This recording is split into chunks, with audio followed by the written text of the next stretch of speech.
আপনাদের বাড়িতে কি জায়গা খালি আছে? তাহলে কিন্তু আপনারাও চাইলে আমাদের মতো করে গাছ লাগিয়ে টাটকা সবজি অথবা টাটকা ফলের স্বাদ নিতে পারেন।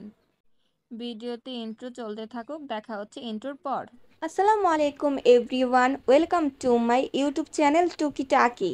আপনি যদি গাছপ্রেমিক হয়ে থাকেন তাহলে এই চ্যানেলটি আপনার জন্য। আমরা এই চ্যানেলে গাছ রিলেটেড বিভিন্ন ভিডিও আপলোড করে থাকি, তাহলে দেরি কিসের? সাবস্ক্রাইব টু মাই চ্যানেল টুকিটাকি। চলে আসলাম মূল ভিডিওতে। ভিডিওর প্রথমে আমি ছাদ থেকে দেখিয়েছি আপনাদেরকে আমাদের খালি জায়গা মানে উঠোনটার ভিডিও। দেখুন মাশাআল্লাহ কিভাবে আমাদের গাছের মধ্যে ফসল ধরে আছে। প্রথমে আমি আপনাদেরকে দেখাচ্ছি, দেখুন আমরা বাঁশ দিয়ে কি সুন্দর করে মাচা দিয়ে দিয়েছি, এতে করে লতানো গাছগুলা যেমন বরবটি গাছ, সিম গাছ, লাউ গাছ এগুলা কিন্তু খুব সহজে বড় হতে পারে। করলা গাছ এগুলা সব গাছই কিন্তু লতানো গাছগুলা যত জায়গা পাবে ততই কিন্তু ওরা বৃদ্ধি পাবে। তো দেখুন আমাদের গাছের মধ্যে, আমাদের ছোট্ট একটা উঠানের মধ্যে আমরা এইভাবে চাষ করতেছি। বাড়ির টাটকা সবজি আমরা বাড়িতে মানে রান্না করে খেতে পারি। দেখুন মাশাল্লাহ আমাদের এই বাগানের মধ্যে টোটাল 5 ধরনের সিম রয়েছে। আমি চেষ্টা করব প্রত্যেকটা সিমই আপনাদের সাথে শেয়ার করতে। রোদ ছিল, রোদের কারণে হয়তো বা ভিডিওটা একটু ফ্যাকাশে আসতে পারে, এর জন্য আন্তরিকভাবে দুঃখিত আমি। দেখুন মাশাল্লাহ কিভাবে করলা ধরে আছে। সিম দেখাতে গিয়ে আপনাদেরকে করলাটাও দেখিয়ে দিলাম। মাশাল্লাহ অনেকগুলা করলা ধরেছিল, আমি চেষ্টা করতেছিলাম আপনাদেরকে দেখাতে, কিন্তু অনেকগুলা এখানে গাছের ছিল, মানে গাছ দিয়ে আম্মু কি বলবো মাচা করে দিয়েছে আর কি, যাতে গাছগুলা বড় হতে পারে। এর জন্য কাছে যেতে পারছিলাম না। আশা করি আপনারা দেখতে পারছেন আর বুঝতেও পারতেছেন। আপনারাও চাইলে কিন্তু এইভাবে খালি জায়গায় চাষ করতে পারেন, এতে করে আপনার টাটকা সবজিটা পেতে পারবেন আর খরচটাও কমে যাবে। আর এই দেখুন এই গাছটা, এই মরিচটার নাম জানা থাকলে অবশ্যই কিন্তু আমাকে কমেন্ট করে জানাবেন। দেখুন মরিচ গাছে কত সুন্দর সুন্দর মরিচ ধরে আছে, এক একটা মরিচ এক এক ধরনের হয়েছে। মাশাল্লাহ দেখুন কিভাবে একটা ডালের মধ্যে ছোট্ট একটা মরিচ গাছে মরিচ ধরেছে। এরকম মরিচ গাছ আমাদের বাড়িতে 3টা রয়েছে, আপনাদের সাথে আমি শেয়ার করব ওইগুলাও। মরিচগুলাতে মোটামুটি অনেক ঝাল। আর দেখুন এক সাইডটা কালো আর এক সাইডটা সবুজ হয়ে আছে। আপনারা কি এই মরিচ গাছটার সাথে পরিচিত? তাহলে কিন্তু অবশ্যই কমেন্ট করে আমাকে জানাবেন। আর আমাদের এইসব ভিডিওগুলো দেওয়ার একটাই উদ্দেশ্য, যাতে আপনারাও উৎসাহিত হন, আপনারাও যাতে গাছ লাগিয়ে খেতে পারেন। তো আমি এই গাছটাকেও আপনাদেরকে দেখিয়ে দিলাম। রোদের কারণে হয়তো স্পষ্ট বোঝা যাচ্ছে না। আমাদের নিচের জায়গাটা পরিষ্কার করতে হবে, কয়েকদিন ব্যস্ততার কারণে আম্মু এটা কাজটা করতে পারি। আমাদের এই গাছগুলা কিন্তু আমরা সরাসরি মাটিতে লাগিয়েছি, নর্মাল মাটি যেমন হয়। মাঝে মাঝে আমরা জৈব সার ইউজ করি, আর মাটিতে সবসময় চেষ্টা করি চাউল ধোয়া পানি বা সবজি ধোয়ার পানিগুলা সবগুলাই দিতে। এগুলা আমরা স্টক করে রাখি একটা বালতিতে।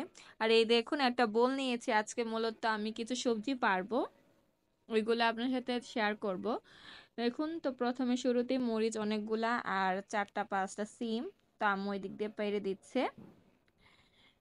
এই ছিল, এটা হচ্ছে আরেকটা মরিচ গাছ, ওই মরিচ গাছটার সাথেই ছিল এই মরিচ গাছটা। এখানে অনেকগুলা মরিচ ধরেছে। আর ওই সাইড দিয়ে কিন্তু আমাদের অনেক গাছ রয়েছে, দেখুন আমি দেখানোর চেষ্টা করতেছি, কালো কালো মরিচ ধরে আছে। মাশাল্লাহ দেখতে খুব সুন্দর লাগছিল। আমি এই মরিচগুলো দেখে সত্যি বলতে মরিচ গাছটার প্রেমে পড়ে গিয়েছে, যে এত সুন্দর লাগছিল। তো আমি এই সাইডে চলে আসতাম, এদিকে করলা গাছ আছে একটা ছোট্ট। দেখুন মাশাআল্লাহ করলা গাছটা উপরে গিয়ে নিচের দিকে নেমে যাচ্ছে। এগুলাকেও আমরা মাচা দিয়ে দেওয়ার চেষ্টা করব। আর এই দেখুন আমি মাচার ভিতরে চলে আসছি, নিচে দিয়ে আমি আপনাদেরকে সিমগুলা দেখানোর চেষ্টা করছিলাম। এটা হচ্ছে কেরালা সিম, দেখুন মাশাআল্লাহ অনেক বড় বড় সিম হয়েছে।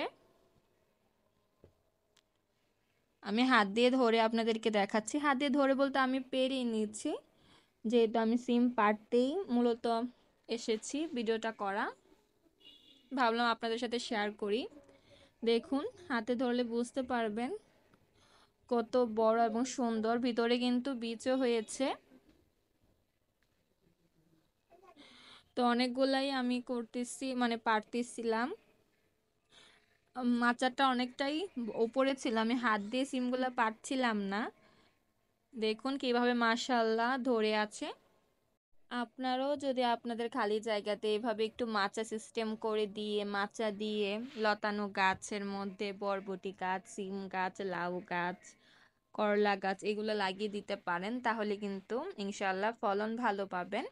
তো আমি এই সাইডগুলোও দেখিয়ে দিচ্ছিলাম। দেখুন কিভাবে ধরে আছে, একদম নিচ থেকে সিমগুলা ধরেছে, একদম নিচ থেকে ধরেছে। আর সাইড দিয়ে আম্মু এখানে টমেটো গাছ করেছে, লাল শাক, মানে অনেকগুলা শাকেরও করেছে, শাক করেছে, লাগিয়েছে ছোট ছোট, ওইগুলা বড় হচ্ছে।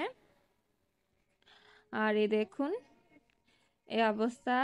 আর এদিকে অনেকগুলো পুঁই শাক ছিল, ওইগুলো দেখে তুমি দেখুন টমেটো গাছগুলা, এগুলোর আগাছাগুলো যদি আমরা পরিষ্কার করে দিতে পারি তাহলে গাছগুলোর জন্য আরেকটু ভালো হবে এবং গাছগুলো দেখতেও সুন্দর লাগবে। এই দেখুন মাশাআল্লাহ পারতে পারতে কতগুলা হয়েছে আমাদের সিম। এখানে কিন্তু আমরা অলরেডি 3 ধরনের সিম নিয়েছি, আমি পরে আলাদা করে আপনাদেরকে সিমগুলো দেখিয়ে দিব এবং সিমগুলোর নামও বলার চেষ্টা করব আপনাদেরকে। এই দেখুন এটা হচ্ছে হাতিকানি সিম যেটা রয়েছে, এটা দিয়ে আমরা সাধারণত রান্না করি, সবজি রান্না করি আলু দিয়ে। আর এই দেখুন আমি এখানে আলাদা করেছি, দেখুন এটা হচ্ছে হাতিকানি সিম, হাতিকানি। আর এটা হচ্ছে একটা সিম, এটার নামটা আপাতত মনে আসছে না, আপনি একটু কমেন্ট করে জানাবেন। আর এটা হচ্ছে আপনার কেরালা সিম, আর এটা হচ্ছে লাল সিম। দেখুন অলরেডি কয়টা সিম দেখিয়েছি, 4টা সিম দেখিয়েছি না? আচ্ছা, তারপরে দেখুন আম্মু সিম দিয়ে যাচ্ছে বোলের মধ্যে, আর আমি ভিডিও করতেছিলাম। দেখুন মাশাআল্লাহ সিমগুলো কিন্তু অনেক বড় হয়েছে, কেরালা সিমগুলো দেখতে খুব ভালো লাগছিল। গাছগুলার কিন্তু অনেকটা বয়স হয়েছে, মানে অনেক দিন হয়েছে গাছগুলা। মাশাআল্লাহ সিম পাড়তেছে, সিম ধরতেছে, ফুল আসতেছে, ভালোই লাগতেছে। তো আমি বোলটা বারবার দেখাচ্ছি আপনাদেরকে, বোলটা কিন্তু মাশাআল্লাহ বড় ছিল, আর এখানেও সিমগুলো অনেকগুলা ছিল। আর শেষে আমি আপনাদেরকে দেখাচ্ছিলাম গাছে শশা ধরেছিল, 2টা শশা ধরেছিল, একটা ওই সাইডে। তো আমি নিচে কোথায় রাখবো বলটা, তো উপরেই রেখে দিয়েছি। এখানে কিন্তু লাউয়ের ডগা রয়েছে, সরি আলুর ডগা মিস্টেক হয়েছে। দেখুন শশাটা পাড়ার অনেক চেষ্টা করছি, শশাটার মধ্যে কাটা ছিল, ওই জন্য ভালো করে, আর এক হাতে তো ফোন ছিল, দেখুন পারতেই পারছিলাম না। তারপর আমি হাল ছেড়ে দিয়েছি, এটা আমার আম্মু পেরে দিয়েছে আমাকে, আম্মু এসে পরে পেরে দিয়েছে। আর দেখুন না আমি নিচে নামিয়ে ফেলছি গাছটাকে, গাছে কিন্তু আরেকটাও ফুল আসছে। আর এদিক দিয়ে আমি আপনাদেরকে লাউ গাছগুলো দেখাচ্ছিলাম, লাউ গাছটা দেখুন মাশাআল্লাহ ছোট ছোট লাউ ধরতেছে, ফুল আসতেছে, অনেকটা জায়গা জুড়ে হয়েছে। আর এই দেখুন ছোট্ট একটা করলা এসেছে এই সাইড দিয়ে। তো আমি দূর থেকে আপনাদেরকে দেখাচ্ছি আমাদের সিম বাগানটা, বা যে মাচাটা দিয়েছি মাচার উপরে অবস্থাটা দেখাচ্ছি। তো আমি বাসায় নিয়ে এসেছি, দেখুন আমি খুঁজে খুঁজে বের করছি এই যে মরিচগুলা, মাশাআল্লাহ হাতে নিয়েছে অবশ্যই বুঝতে পারবেন মরিচগুলার সাইজ। আর এটা হচ্ছে হাতিকানি সিম। আমি আবার আপনাদেরকে দেখাচ্ছি। আমার ভিডিওটা ভালো লাগলে অবশ্যই কিন্তু আমার ভিডিওটাতে একটা লাইক করে দিবেন, একটা কমেন্ট করে আমাকে জানাবেন, শেয়ার করে দিবেন, আর অবশ্যই কিন্তু আমার চ্যানেলটাকে সাবস্ক্রাইব করে নেবেন যাতে আমাদের নতুন নতুন ভিডিও আপনার কাছে পৌঁছে যায়। তো আমি সিমগুলো আপনাদেরকে খুঁজে খুঁজে দেখাচ্ছিলাম। তো আজকে এই পর্যন্তই, দেখা হবে নতুন আরেকটি ভিডিও নিয়ে। আল্লাহ হাফেজ।